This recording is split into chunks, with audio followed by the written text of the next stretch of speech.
Hi there viewers, welcome to the month of June. It's time for the news in the English language. Thank you so much for joining us. Our major stars this evening: thousands of students across Cameroon begin writing the General Certificate of Education, the GCE, tomorrow across the national territory.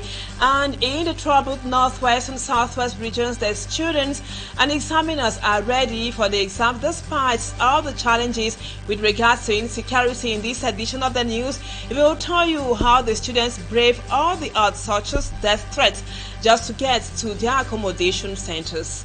And that would be with our reporter Rex Afon, who is in Buea. And there is an outrage in Nigeria as about 1,000 primary school pupils who were abducted by some gunmen from their school campus in Oyo are being subjected to inhumane treatment. In some viral videos, the victims, with the youngest just 1 year old, are being tortured with machetes and hot metals. The Nigerian government is still to make concrete moves for them to be freed. Viewers, those are our stories. Stay tuned more when we come back.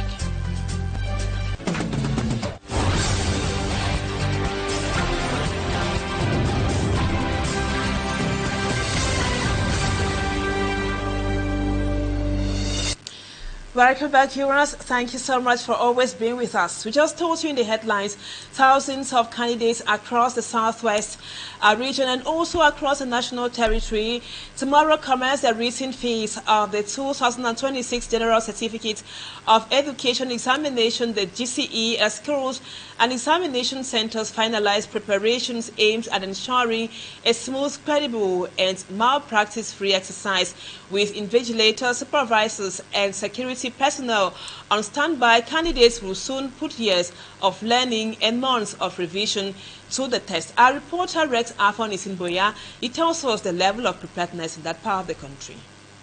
As the clock ticks steadily towards the official start of the written phase of the 2026 session of the GC examinations, preparations have also reached their peak in some centers in Buea.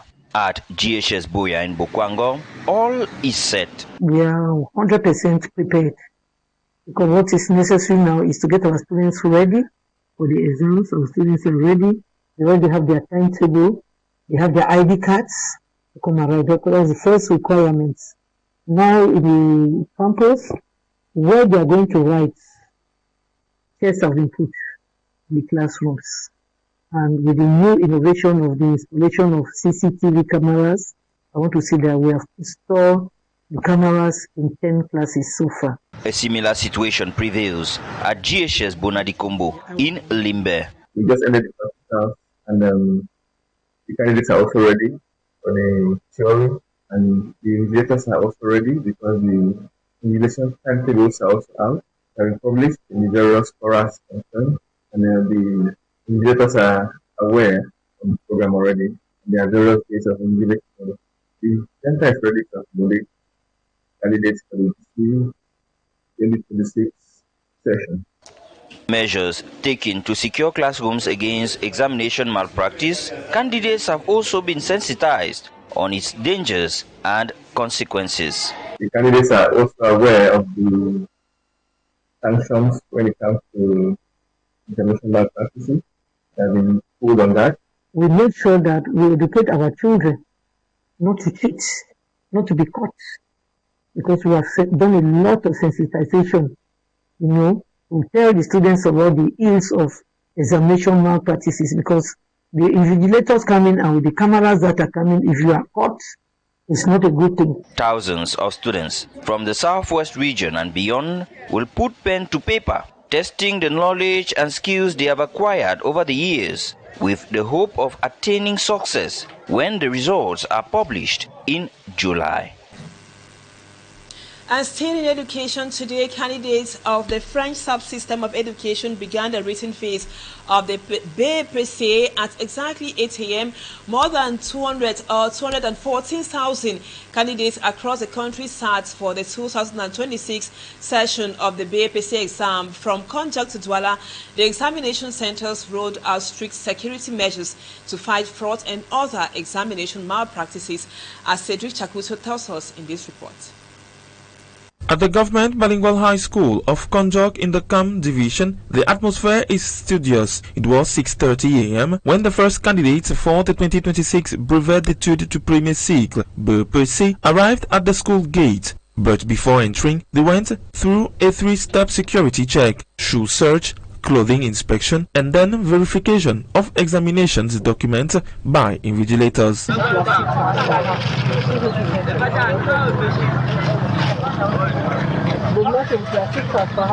Once the security corridor crossed, the candidates took their seats, only one student per bench, seated directly behind their classmate. Everything is carefully monitored and no breach of the rules will be tolerated, assures the supervisor, ensuring strict respect of the guidelines. Les consignes leur ont été données pour le bon déroulement de l'examen. Vous-même, vous voyez, depuis ce matin, il y a la présence des forces de l'ordre. Here in Douala, it is the same atmosphere at the Government Bilingual High School of Bepanda. At this institution, 717 candidates across various programs were expected. On the security front, a major innovation has been introduced this year to fight against fraud. We start well this morning with 710 students. So we took all the precautions to make sure that the students will write their exam in good condition. We believe that the exam will finish well in our center. This year, more than 214,000 candidates are knocking on the doors of higher secondary education with the ambition of obtaining their very first general secondary education certificate. And still in education, as Cameroon confronts rising youth unemployment and the rapid transformation brought about by artificial intelligence, experts are warning that the country's future depends on how well it prepares its young generation, especially young girls, for future jobs.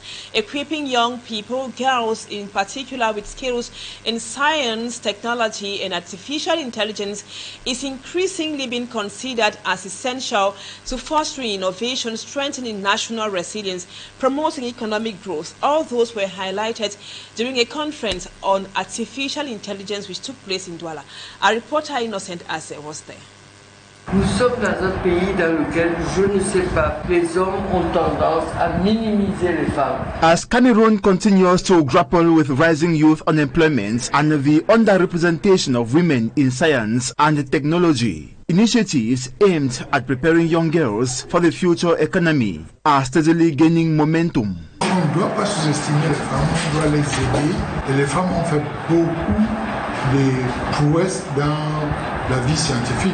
For more than 25 years, the Rubisat Foundation, under Dr. Florence Tobolobe, has been championing girls' education in STEM fields, science, technology, engineering, arts and mathematics. They should really be granted with high ethics in order for them to grow high in society, not according to the fake value expressed now, showing up and being so hollow, but being real tools of the change we all wish for our country, to be strong, to be real leaders, to be excellent in all that what they do. Through its new strategic action plan, Rubisat now aims to train at least 3,000 young girls by 2030, equipping them with the scientific knowledge, innovation skills, ethics, and competencies in artificial intelligence. Artificial intelligence is growing more and more worldwide. So we want our girls to be very acquainted with how to use those new tools and to understand that now those tools are like the pen you used when you were doing just grammar. At the Nous time, things were down, the world were shattered, everything. But now I have a dream, I have a future. Rubisat impacted me. Rubisat made me to be who I am. Concerned by the growing culture of dependency among some youth awaiting solely for government assistance, she urged young girls and women to rise. I hate the idea of people sitting there and saying, what are they going to do for me? What does that mean? There are so many things to do in this country. When you want to do something, when you believe in you, when you equip yourself with tools which allow you to reach your objective, then you do things. You don't sit there waiting for what? You want Christ to come and tell you, I bless you, everything is good. No. People have to wake up and do things. For Dr. Florence Tobolobe, empowering girls today through science, innovation, technology, and artificial intelligence remains essential to building a stronger, more inclusive, and forward-looking Cameroon tomorrow.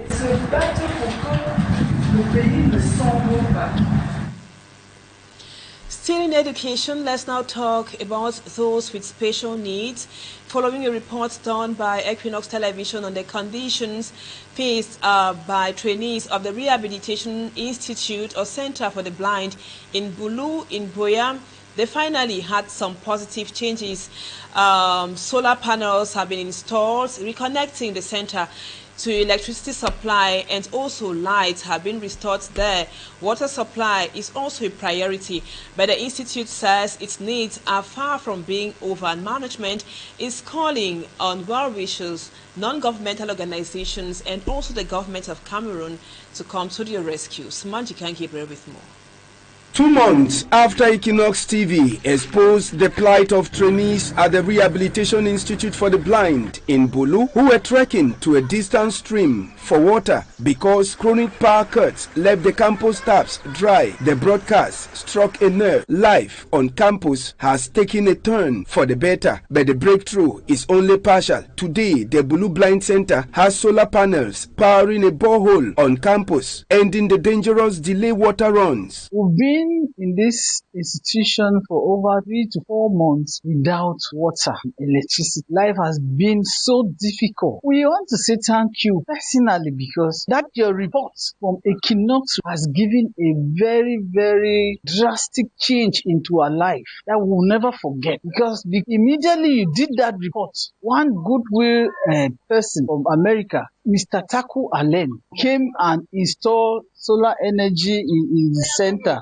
Despite the gains, trainees still battle crippling gaps in their rehabilitation. The computer unit inaugurated in 2015 is non-functional. Every machine has failed, shutting down digital skills training. The handwork department lacks basic tools for basketry, weaving, and other vocational skills. That lighting issue has affected the whole ICT unit. All the computers are bad. They are bad because there was no power to tend them. You see the toilets in the boys' dormitory. The toilets are those ancient since it was created in 1980. They haven't been renovated. The tables that were used since 1980 are the same tables that the teachers are using now. Created in 1980, the Rehabilitation Institute for the Blind has never undergone government renovation. Staff say they now rely on good Samaritans to meet the trainees' basic needs. Philanthropists and donors far and near in the diaspora, those who are watching us, as we plead with you, that you should please give a helping hand to the Rehabilitation Institute. So what the government gives is a bit limited, that we will not hesitate to welcome those who wish to support. The center is appealing to public authorities and private donors to fund urgent upgrades to classrooms, sanitation, and training equipment, turning a solar-powered campus into a fully functional rehabilitation home. In other news, more than 10 lawyers stand out today at the Bonanja Court of First Instance in defense of Barrister Alice Combot, chair of the Central African Human Rights Defenders Network, REDAC, and also in defense of rights defender activist Maximilien Gombe in the case pitting the both of them against the state of Cameroon. The case, Malaglory Tausos, has been adjourned to July 6 for various reasons. In its 10th hearing this Monday, June 1st, 2026, the session at the Douala Bonanja Court of First Instance was postponed at the request of the Public Prosecutor's Office. This follows an administrative order which Alice Com defied by breaking seals affixed to REDAC's office. La dernière fois, nous avons rappelé que le procureur était seul dans le dossier. During the last session, the prosecutor had no witness and promised to present key evidence today. However, the evidence proved unconvincing and the witness failed to deliver the expected arguments. When the court president asked the prosecutor to present his case, he stated he was not ready. The matter has been adjourned to July 6th. parce qu'il n'y a eu rien de nouveau. From the outset, critics have characterized the proceedings as judicial harassment targeting civil society actors who stood against the regime. In court, the defense legal team denounced a lack of administrative courtesy, stating that the handling of the case cast a dark shadow over the Cameroonian judicial system. Oui, effectivement, je suis choquée parce que pour ma part, la courtoisie judiciaire aurait voulu que Monsieur le... I am completely shocked. The prosecutor should have warned us he wasn't ready.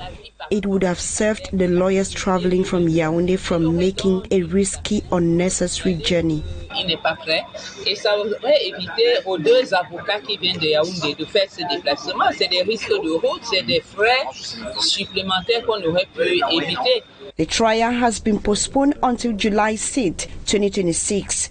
Despite the delay, the defendant's legal team remains steadfast, expressing firm confidence that the truth will ultimately prevail.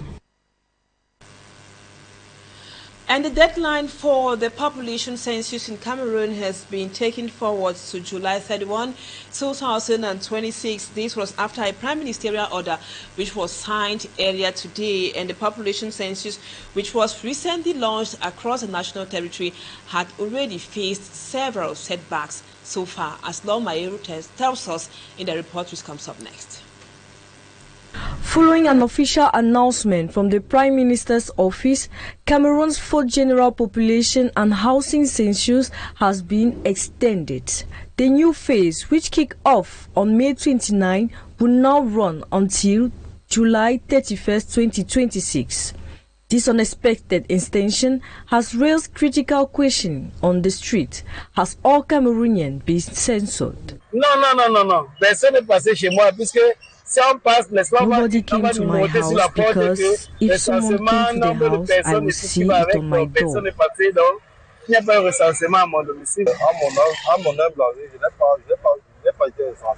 While major cities like Yaoundé and Douala have seen steady progress, millions of citizens in peripheral neighborhoods, deep rural hinterland and regions facing security challenges are yet to be registered.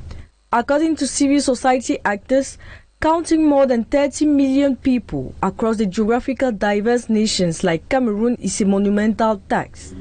And if the government is postponing, as it has been the case, remember our last census, we have not still had the result till date.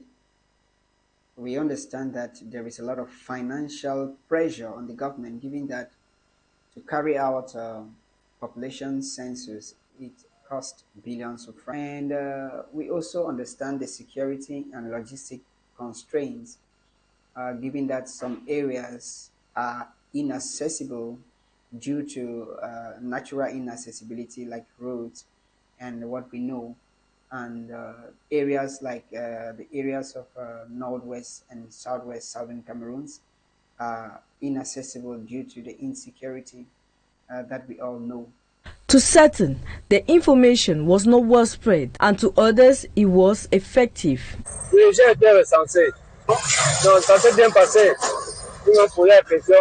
I was censored, and it went on well. They asked me what I do for the living.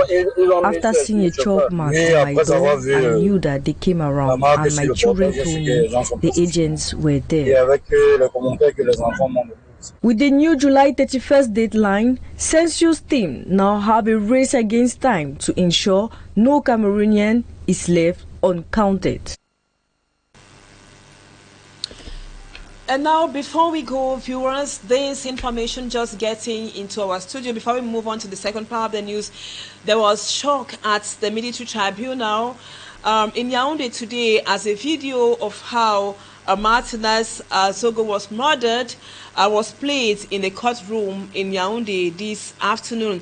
Our reporters who have been on the Martinez Zogo murder affair told us that those present in the courtroom could not hold their tears. In the shocking video, the criminals could be seen mercilessly torturing Martinez Ego as he cried for help, begging them in vain to spare his life. And today, June 1, 2026, is the first time the video of how Martinez Zogo was tortured and finally killed is being brought to the public. And family members also say Jean-Pierre Amugu Belinga and Justin Danwe are closely connected to the murder, torture and killing, or the killing and torture of Martinez Zogo, who was the head of Amplitude FM in Yaoundé. So we will be coming with the details in subsequent news editions precisely at 8 p.m. And viewers, that does it for the first part of the news. Let's now move on to Talking Point.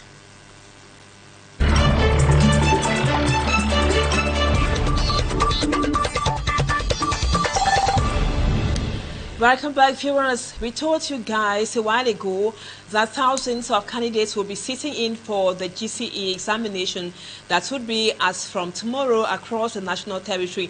And in the northwest and southwest regions, the students would have to brave all the odds despite the insecurity to get access to the accommodation centers.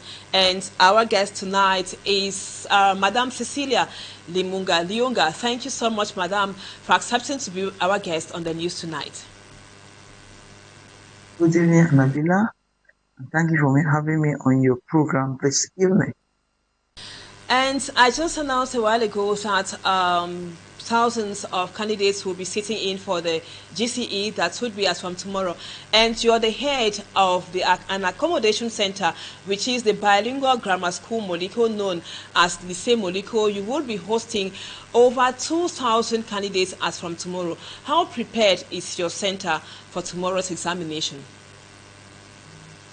I want to say that, like in the past years, BJ's Moliko is quite prepared to accommodate these candidates.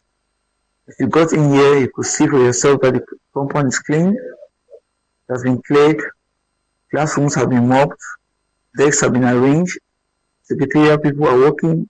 I think you could always see flyers out and directives. And the map will also be put up. So students do not come here tomorrow and they are stranded. So when they come here, they easily find themselves or find the classes where they have to write. And before now, preparation for exams is not on the eve of the exams. It's a whole academic year. So pedagogically, we prepare them from September up to now when they're about to write the exams. And we're fortunate also to have had 3 weeks of Easter break for the classes that was used for revision.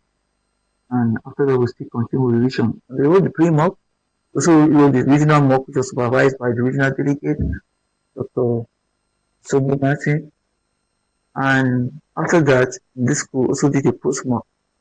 A lot of revision work has been carried out, and we want to believe that the students are ready for the exams. Besides that, we also had an exercise, or we also had a forum where we were able to drill the students on examination malpractices and giving them the consequences. Like we told them that if you are involved in any examination malpractice, there were related sanctions. For example, impersonation will go with 3-year ban and results cancelled. Script substitution will go with 3-year ban and results cancelled as well. Violence and disturbance will also go with 3-year ban and results cancelled. Use of mobile phones or other forms of communication devices will lead to a 1-year ban and results obviously be cancelled. Pre-prepared materials will lead to all results being cancelled, and collusion to copy work will also lead to subject results cancelled. So we're able to inform our students on all of these examination malpractices and coach them to stay away from it. Better to pass in 4 genuine papers than to strive to pass in 10 papers, they end up having all your results cancelled. And we also told the parents their own part of their own role that they have to play during this period to make sure that they help the children to get up, sleep and study, and they feed them well and get them all the book relevant material they need that will enable them come out successful. And at our level as a school, we struggle as much as we could to cover the syllabus and to do a lot of revision, to even revise more from other schools. Make sure that our students not go into the rooms and they find themselves wanting. So the secretariat too is working on attendance registers. We had a pre-invigilation meeting on Saturday that had all the stakeholders of the exams involved as the Kilo Center, superintendents. In this center, we have 9 superintendents, and all the invigilators were also part of the meeting. And during this meeting, instructions related to invigilation were being dished out. The idea behind all of this is to have a hitch-free GCE 2026. Madam Leonga, some years ago, some examination malpractices were reported in some accommodation centers across the country, not in Boya necessarily.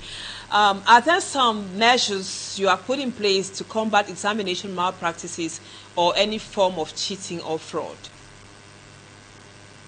Question to be very strict. We'll make sure that we'll put seasoned invigilators, seasoned teachers to invigilate.